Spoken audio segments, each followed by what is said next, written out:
Sagouin. Enfin quelqu'un qui a su qui j'étais. Il y a à peu près 20 ans de cela, alors que j'étais un jeune homme beau et fringant, un chien que je n'avais pas décidé d'adopter dès le début passait son temps à chier devant ma porte. J'avais finalement pris la décision de le garder. Je suis allé chercher un collier et une laisse. Fallait lui montrer qu'il devait chier ailleurs.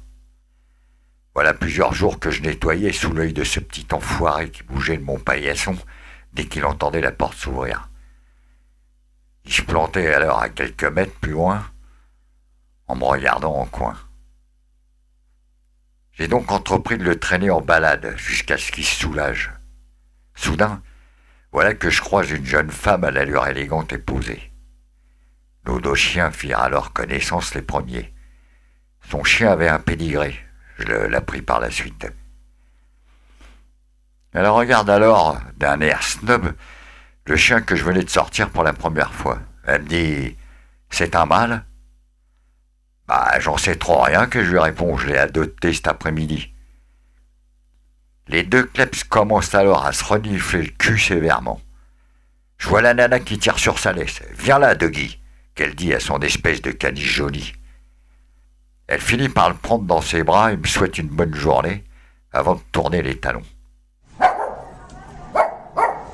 Mon nouveau compagnon se mit à aboyer comme un con en remuant la queue à la vitesse d'une pale d'hélicoptère. J'ai tiré sur sa laisse et on a bougé en direction du grand parc des Cerisiers. Je savais pas pourquoi ce parc portait ce nom. J'avais jamais vu la moindre cerise pendre à une branche. Bref.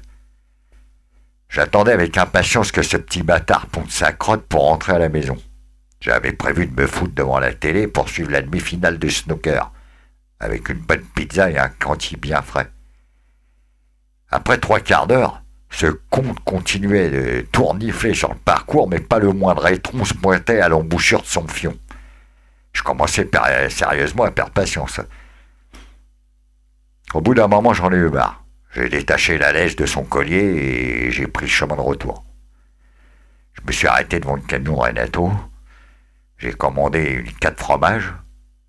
En rentrant, j'ai foutu mon ventilo, enlevé mes pompes et j'ai allumé la télévision. La demi-finale commençait dans 30 minutes. J'ai filé dans la cuisine et me suis ouvert la bouteille de Chianti. Le début de soirée s'annonçait comme je les aimais. La chaleur était redevenue nettement plus supportable et le soleil entamait sa descente, laissant derrière lui une traînée orangée et rougeâtre. L'horizon des plaines au lointain et les arbres feuillus distillaient une certaine paisibilité.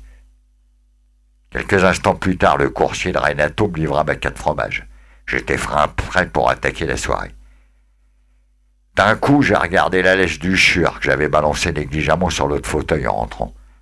Je me suis d'abord dit que ce klep c'était pas à moi. Et puis après, je me suis rappelé que le mec de la boutique m'avait proposé de graver mon adresse sur la plaque du collier. Et que comme un con, je m'étais laissé embarquer. Mais la demi-finale commençait. J'ai ouvert le carton à pizza et m'en suis fourré une grosse bouchée entre les dents. J'ai tout fait glisser après avec une gorgée de mon vin Rital bien frais. Ça démarrait fort.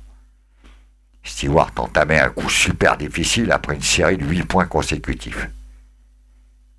Soudain, ça a tambouriné à ma porte comme un huissier de justice. J'ai sursauté et j'ai dit « Merde encore !» Je me suis levé pieds nus, j'ai ouvert la lourde. Ce con de Klep s'était couché sur le paillasson et la bourgeoise au caniche était prête à m'égorger. Elle était furieuse. Votre saleté de chien a monté Doggy pendant que je l'avais laissé attaché devant la boutique du boulanger, qu'elle me fait. Vous vous rendez compte un peu? Un caniche pure race qui fait des concours. Pendant que la bourgeoise vociférait, voilà pas que ce con chien se met à chier sur mon paillasson. Elle m'a fusillé du regard. Du coup, j'ai avalé de travers et j'ai recraché un bout de ma pizza qui a atterri sur son épaule. Je savais plus où me foutre. Qu'est-ce que c'est que ce cauchemar? Vous êtes, vous et votre bâtard de vrai sagouin, c'est honteux, qu'elle me dit. Elle est remontée dans sa bagnole, je l'ai regardé s'éloigner avec Doggy sur la banquette arrière. Le sagouin en a profité pour rentrer et s'installer dans le fauteuil où il y avait sa laisse. Il m'a regardé. Comme il a vu que je disais rien, il est descendu du fauteuil et s'est mis à me lécher les orteils. C'était super agréable. Je lui ai filé un bout de ma 4 fromages et on a regardé Stewart réfléchir sur le 12e point consécutif qu'il s'apprêtait à jouer.